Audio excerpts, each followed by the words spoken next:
Yes! In your face, Grandma! Hey guys, check it out. I built a giant wooden arcade game and it got way too competitive at my house. I'll kick the walker right out from under you! I wanted to build something for Father's Day and for America's 250th birthday. So naturally, I built a giant wooden game where you get to try to destroy your family emotionally. This has to be a mind game. Want to see how I did it? Let's get to building. I should be able to do this whole project out of a half a sheet of plywood. Here's a cut sheet for that half sheet of plywood. You can either screenshot it or I'll put a link to it in the description. The first piece we're going to cut out is a 7-inch by 48-inch piece at the bottom of the board. I'm going to use my Kreg track saw to cut mine. You don't have to use a track saw. If you have a T-square like this, you could put a T-square on there and then use a regular circular saw. Or there's a bunch of videos on YouTube on how to make tracks for your regular saw. It's just a piece of wood that you put on there. Or you could just freehand it with your circular saw, because honestly, being that precise isn't that important on this build. It's not going to throw anything off. We're not building custom furniture or anything. The first thing I need to do is cut a 7-inch strip. Make sure to wear a good dust mask or a respirator, because this plywood dust is no joke. Okay, we're going to take our 7-inch piece and we're going to put it to the side for now, or 7-inch strip, I should say. Now we're going to turn our board. So what would this side be? The parallel side? That's the side we cut. Is this the parallel side? This side. So that this side is where we're going to cut next. I guess if you have enough room, you don't have to cut your board, or however you're cutting your board, you might not have to turn yours. I got to turn mine so I can get it to this edge. Now we're going to cut out the 36-inch by 36-inch section.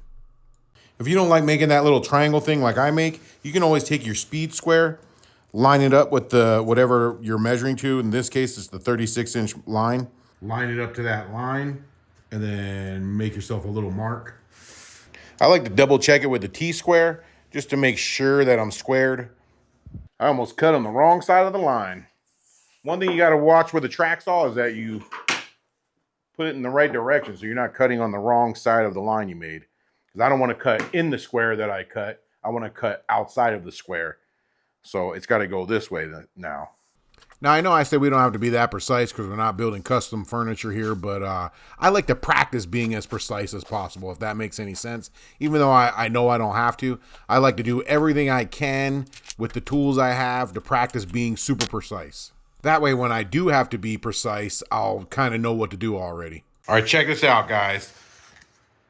Look at how close I am to being right on 36. Well, bam! Now let's go to the other side. You can't celebrate yet. Go to the other side. Bam! It's like Bob Vila's slow nephew on his wife's side now. You see that stuff? Okay, so now we got to turn this, and we're going to cut this way to 36 inches. So we end up with a 36-inch square. So far, we cut off the little 7-inch strip on the bottom, the other little 12-inch strip on the side, and all we have left is a little scrap to cut off to get a 36-inch square. Chugga, chugga, chugga, chugga, chugga, chugga, chugga, choo-choo! What's wrong with him? He's on the spectrum. All right, guys, let's see if this side is as good as the other side was. I'm a little nervous because whenever I do good, I overthink the second side. It took me a little longer to do this side. Oh, let me show you. Look at that, guys. I don't know if I could do any better than that. Let's check the other side. Here's the other side. Bam! I'm gonna have to buy some skinny jeans, guys. I'm almost a real woodworker. In honor of Father's Day, I got a great father on the sign, Darth Daddy, who gave up his corporate career for an ungrateful son. Okay, so the first two pieces we cut one at 7 inches. That's not the one we're gonna cut right now. That's for something specific. The other one that we cut off, that we put aside, the second cut we did, this one we're gonna cut 4 2¼ inch strips off of it. I'm gonna use my table saw to cut those strips, so I'm gonna switch the blade out to a finer tooth blade, or my plywood will be more chipped than a hockey player's teeth. Even with a fairly new fine tooth blade, I was still getting a lot of crazy chip out. So I installed this zero clearance throat plate that I got off of Amazon to see if that would be any better. Then I cut out the last 3 strips at 2¼ inches. The zero clearance throat plate helped a little, but this cheap welfare wood still chipped. Okay, so now you should have your 4 2¼ inch strips cut. And what these are for is they're gonna go around the sides of your 36 by 36 inch base. Something like this. So now we got to figure out how you're going to join the corners of your frame. And the easiest way is a butt joint. I actually like big butt joints, and I cannot lie.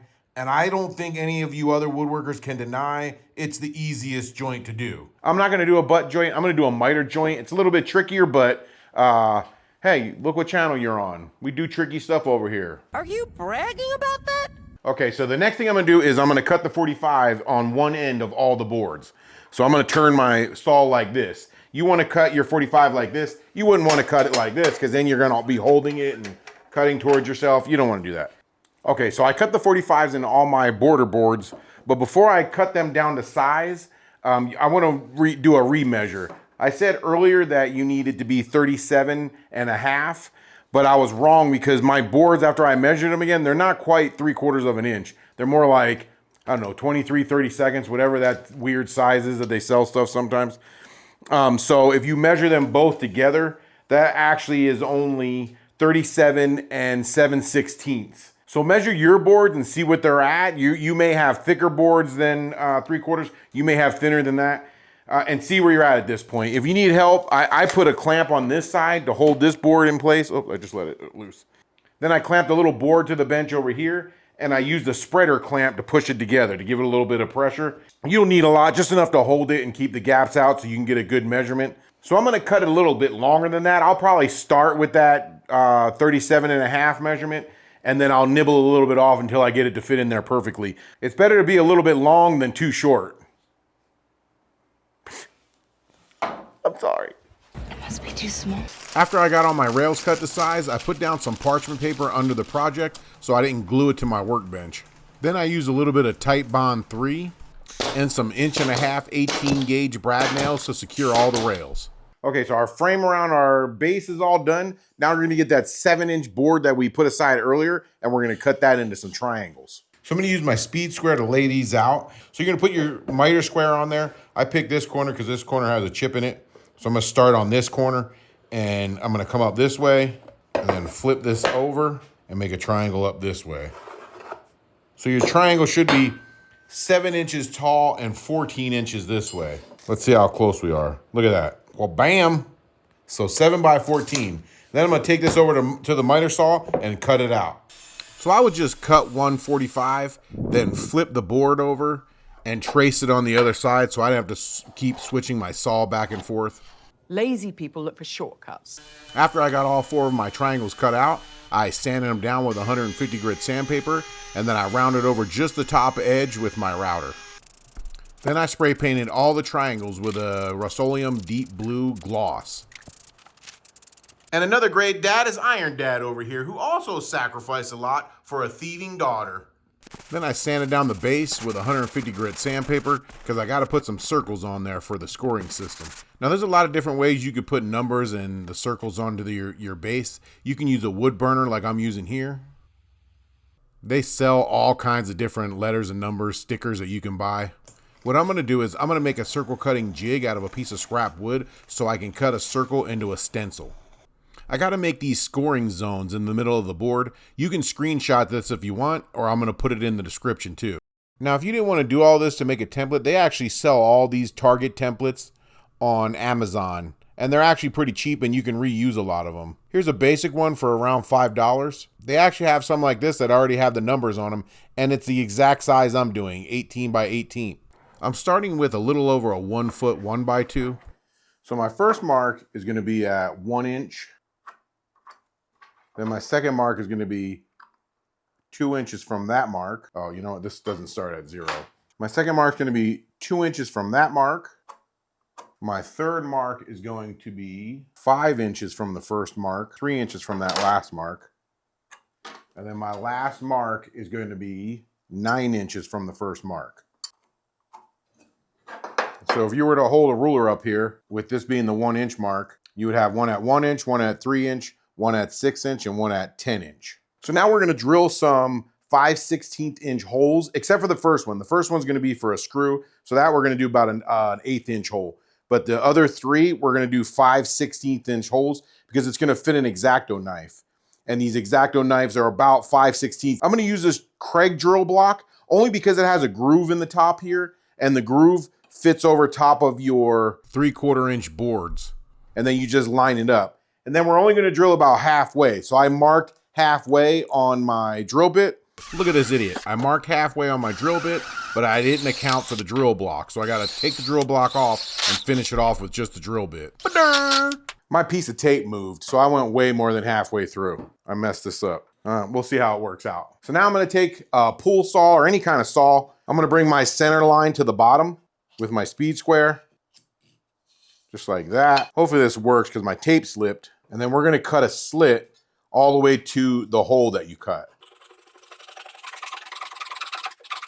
This blade may be too thin. I'm gonna use a thicker blade. That may be even too thin for the razor blade to come through. So your razor blade should go through and just stick out a little bit. You see that? And because it's just a line, your razor blade won't turn on you. And now just do that for the other ones too.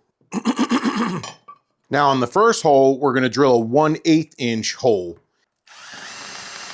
Okay, so you should have lines on this side for where we brought all the mark all the way around. And I'm just gonna use this 1/16 drill bit just to drill a little hole at each line.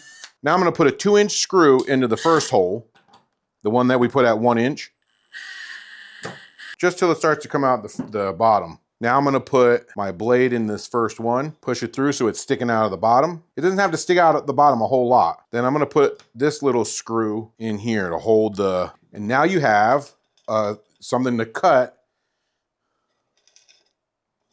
into your masking. Okay, so now I need to put an 18-inch circle in the middle of the base. This thing is 36 inches wide, so if you put 18 inches in the center, you'll have 9 inches on both sides. So I'm gonna put a piece of tape and I'm gonna mark this at about 7 inches. So I know I at least gotta go to there because you gotta go a little bit past into the 9 inches. So I'm gonna mark out 7 inches on every side. And this may be an unnecessary step. I'm just doing it so I know where to mask to. Okay, so now I'm gonna fill this square in with 3-inch masking tape. If you don't have 3-inch, you can do 2-inch, whatever you got. And I'm gonna overlap everything about 1/4 inch. Now, if you don't wanna use masking tape, they sell this stuff right here. See, it's 12 inches by 48 inches. It's like a stencil material. It's like a big piece of masking tape that you can use. I went ahead and I just used regular masking tape just to show that you guys can do this. You don't need anything special. Okay, so now I need to mark the center of this.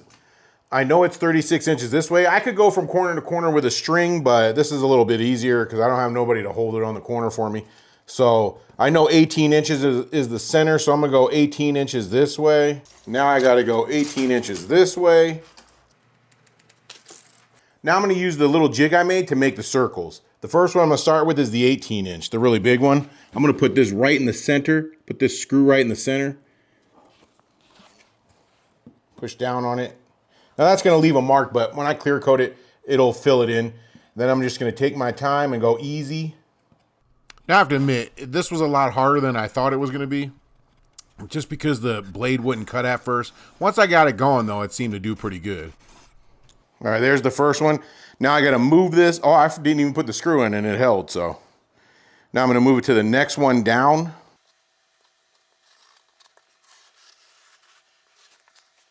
I messed up, I came out of the hole. And I didn't realize it. So this is gonna make things really tricky. Okay, so now I gotta do the smallest circle. I need you guys' help to name this game. I was thinking about Neighbor Knockout. Let me know what you guys think in the comments. Throw some names in there for me. Now you can look at it and see if there's a few spots you need to touch up.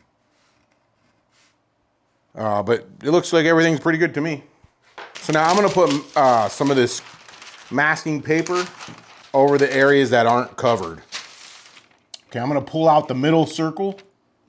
And be careful that you don't, when you're pulling it out, you don't wanna, if it didn't cut all the way through, you don't wanna pull out a piece of the next one over because the next one's gotta stay blank. So I got a pack of these numbers and I'm gonna put a 30 on the inside here. And now since some of my next circle peeled off, I'm gonna put a piece of paper over that I'm going to reuse this masking paper I already used. All right, so we're going to do this. I'm not going to tape it or anything. I think just like that is enough. Now I'm going to paint this red. I'm going to let that dry and come back and do another coat. I didn't really like that red. It's a little bit orangey, so I switched to a more American flag looking red. Okay, so now I'm going to take this off. I'm a little bit worried I'm going to peel the wrong part because I messed this up right here. If you guys are enjoying the video, please don't forget to hit that like, subscribe, comment, and share and all that other good stuff, the hype, or you hate freedom. Okay, now I need to take off this part. Okay, I'm going to cover this back up. Down in this part, I'm going to put a 10. This ring I sprayed white. It actually took me about 3 coats to get a good cover. My paint's all dried. I'm going to peel the stickers off first to make sure that it came out right. They're a little small. I'm thinking about just spraying over it and making some stencils. That looks okay. I think I'll just leave it. So all in all, this didn't come out too bad. I wish I would have done bigger letters, and it would have been nice if the edges were a little bit crisper, but I wanted to show you guys that you can do this with stuff you may already have at the house. So for the 20, I had to make a stencil because it's going to be the opposite. And I don't know why I put the 30 up to the top and then the 10 in the center. I should have either kept them all towards the top or all in the center. So now I'm just going to put this 20 in the center. That's what a prototype is for. This is my prototype. This is for you guys to learn not to make the mistakes. So now I'm going to cover everything else back up and mask off the 20. I'm going to do the 20 red. So after I let that dry for a little while, I pulled off all the masking. It was a little tedious because it was all individual pieces, but it got the job done. Okay, for the next step, I'm going to attach all the blue triangles to the board. First, I need to find the center of each sideboard, and that's going to be about 18 inches. And I'm going to mark that down here. Don't go up too high. Don't go up above like 3/4. Just give yourself a little mark so you can see where it's at. Then mark the center of your triangle, which should be 7 inches. And then just match those lines up, and your triangle should be centered on the back rail. Then to attach it, I'm just going to put a little bit of glue around the edges. Brush it in so it doesn't come out. Now I'm going to put it on here centered. Like I'm going to push it all the way up against the back and then just let it drop in. Then I'm going to hang it over the edge so I can attach it from underneath with some either screws or some brad nails, whichever you choose, just so it holds while the glue's drying. I'm going to use some 1¼ inch brad nails.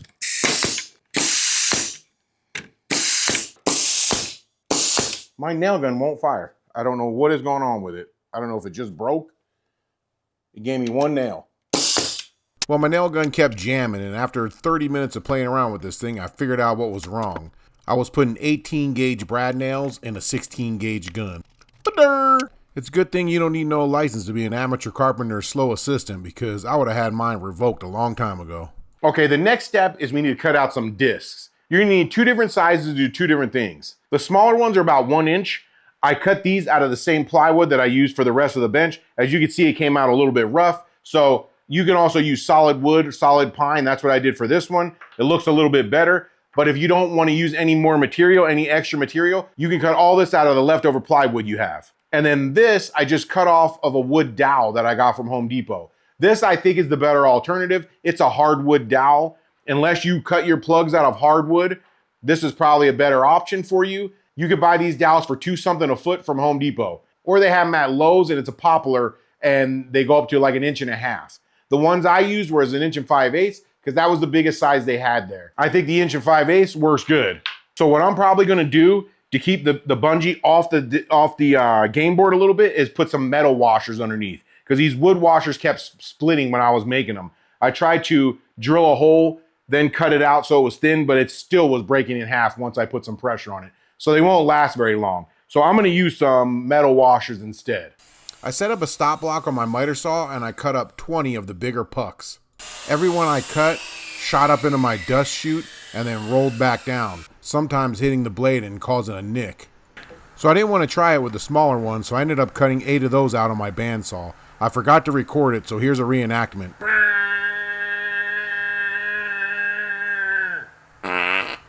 What's wrong with him? Then I sanded all the saw marks off on my Turd Polisher 2000. I eyeballed center and then marked it with my center punch. Look at that. My eyeball game is on point. Then I drilled the pilot hole and a countersink for a screw that I'm going to install later. Look, a wooden lifesaver. The game is a 4-player game, so I have to mask all the pucks so I can paint them a different color for each player. And the reason I'm masking them is so that I can leave the sides bare, so when the pucks hit into each other, you're not chipping off paint that you have to keep touching up. So now it's time for a top coat, and I'm going to use the Varathane water-based polyurethane. The reason I'm using this instead of the Bear I normally use is because the Bear has like a yellowish tint to it, and so does the oil-based polys. So I want to be careful not to turn my white into an off-white, like my underwear. So I want to use something that's crystal clear like this, and that's why I'm going with the Varathane. Minwax water-based is the same way. Crystal clear, it won't turn your white to off-white to a yellow. For the first coat, I'm gonna use the spray. And the reason I'm doing this is because I don't want my red to bleed onto the raw wood. So I'm gonna spray the first coat or two on until I feel like it's enough to where when I sand it, it's not gonna bring some red into the other colors. I'm also gonna spray all the discs too. It's for the same reasons. I don't want the paint to bleed. So I did about 3 or 4 coats with the spray can, and now I'm doing a coat with just the brush and the can. I haven't sanded in between coats yet because I want to avoid sanding through the coats and into that paint. Now the blue paint is gloss, and I wish I would have done a scuff sanding before I did a clear coat on it because it kind of bites me in the butt later. Right now, things aren't sliding all that good. See how it's just stopping? Look. It slid better on my workbench. So after I let that coat dry for about an hour, I'm going over it with 400 grit sandpaper. I want this thing to be really smooth so the disc will slide across it really easily. And then this part really sucks, but it has to be done. I vacuumed off the whole board and wiped it down with a damp cloth. Get it? Vacuum? Sucks? Alright, I'm sorry, but it wouldn't be a Father's Day video without a dad joke. Before I do the final clear coat, I want to add these white vinyl stars that I made, and I'm going to put them on each of the blue flags. I had another set of 5 little stars that I was gonna put on so that each triangle looked like a folded American flag. But then I thought the one big star would look a little bit better. You guys let me know what you think in the comments. I'll show you guys a picture of both somewhere in here. By my head somewhere or something. And then you guys let me know what you guys think was better in the comments. I'll put it right here. What do you guys think? Not too bad for a woodworker on the spectrum. This paintbrush stinks. I don't know what's on this thing. When I washed it yesterday, I noticed it. It smelled like somebody, you ever meet somebody with halitosis breath? They just got the worst breath and they're all in your face. That's what it smells like bad, like super concentrated halitosis breath. Supercalifragilisticexpialidocious. So after I sniffed the super concentrated halitosis brush a few more times and then pretending like I didn't like it, I put on more clear coats and did more sanding. Okay, so now it's time to put the bungee cord or shock cord, whatever you guys call it, in each corner. So I made this template. It's about 15.5 inches, a little bit less, because that's my spacing on most of these. Well, 2 of these. The other 2 came out messed up for some reason. But it should have been about 15.5 on the spacing. And then I put my screws 10 inches apart. So now all I gotta do is take my template, push it up against the back rail, and then push down on it. And then it's gonna leave marks in the table, and I'm gonna drill some little pilot holes right there with a 1/16 inch drill bit, or even a 1/8 should do the trick. Then I took the shock cord and I wrapped it in a hoop, and I put a washer underneath of it, a metal washer, and that's supposed to act as a spacer to hold the cord up off the table, but it didn't work too good, as you'll see later. Then I put a 1-inch wood screw through the disc, and the pressure of it is gonna hold the bungee in place. Then I just put a little bit of tension into the shock cord. You don't need much to shoot these discs across the game board. And then I just used a lighter to burn all the loose strings on my cord. Okay guys, I figured out 2 things that I need to fix. First off, I got the cord up off the ground with the washer, but I don't think it's enough. I don't have a problem with the disc. When I shoot them, other than it's hard to like get them to pull back and let it goes straight. My daughter, she kept putting, her fingers are smaller than mine, she kept putting her finger on the back of it, on the back of the disc, and when she would pull it back and let it go, it would flip like that. It was also more noticeable when I used the pucks that I made out of the 3/4 inch material. So I'm thinking the cord was too low. So I got these little rubber washers from Amazon. They're about 3/4 of an inch by It said an 1/8 thick, but it looks more closer to a 1/16. So I'm gonna use those. It'll help grip the cord better, and it'll give me more distance underneath of it, almost an 1/8 of an inch. Secondly, was what I said to begin with, these discs are very slippery. When you try to pull them back, you have to push really hard to get it to pull back. I should have done either a dip in here or something to where you could get some grip on it. What I ended up doing is I ended up finding these little silicone disc grip things, and I put that right in the middle, and now like no problem. Look at that, look at that. And they're clear, so you could still see the blue through it. They had different sizes. I think I got the 1 inch. Yes, I'm sure you do. So I ended up switching all mine out with the rubber spacers, and it made a big difference. I didn't have to put as much tension on it because the rubber gripped a lot better. The only one that gave me problems was this one, because for some reason I put it way off. I don't know if you can notice in the video. I just realized I messed this side up. Can you see how far this way this one is? It should be even with this. It should be way over here. You can see the dot I made right there. I don't know if you can see that. Let me zoom in. There's the dot. I was supposed to drill the hole, and this is where I put it. So I'm going to move it. Now I'm going to have a hole in the board. All right, I put it where it belongs, but see, now I got a hole there. I got to try to fill in. Now the pucks slide pretty good as they are, but I think I can get this better with a little bit of wax paste. See how the second disc just kind of stopped short? Let's see what we could do about that. I put 1 coat of wax paste on the game board, and I even put some on the bottom of the pucks. Dude, this is like glass now. Can you see the difference? It's almost like air hockey. It is very smooth now. You barely have to pull back on this thing to get this thing to launch. If you're gonna do the wax coat, you could probably put the tension on your shock cord just barely, just pull it just a little bit. I think I have mine too tight, to be honest with you. I can launch this thing pretty good. Look at this. So, I mean, you barely have to pull it back to get it to go all the way across the board. So it's gonna take a little bit of precision to get it where you want it to go. If you got some discs in the zone, they're gonna fly. Well, bam, look at that. Well, what do you guys think? I think it came out great. And you have enough time to build one of these for Father's Day. You have enough time to build one of these for the 4th of July. Have a barbecue. This would be awesome on a barbecue. Throw this on a picnic table, and you got a game the whole family can enjoy. Let me know what you guys think about this in the comments. Let me know if there's something you would have done differently. And let other people know. If you see something like, hey, you should have done this, it would have worked so much better. Let me know in the comments, because people read those, and then they build the stuff, and then they take your advice that you leave in the comments. I appreciate you guys watching. Now go out there, make yourself a game.